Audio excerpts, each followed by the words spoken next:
ရဲ့ရှစ်သလားခွေသမင်းပြန်ဝဲပြီးနေရရဲ့မောင်ကြီးပြောပြီးဟိုဝင်းမပြေဘူးကွယ်ရင်ခွေမှာထွေးကစားခြင်းနဲ့တကယ်လို့ရင်ခံပြီးမေမောင်ကျင်နာသူရဲ့ဒီအလားထွေးကြခွေမောင်ရင်ဝင်လေဝေအိုးညရဲ့ချစ်ကပါဝေတေးချင်းကလေးမခွေရဲ့ဒုနီယာတွေခွေ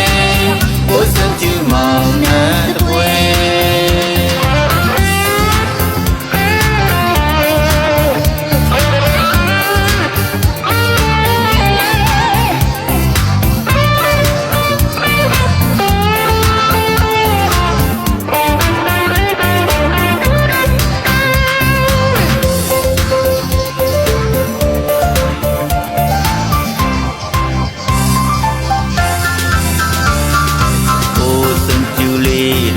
ရှစ်သလားခွေ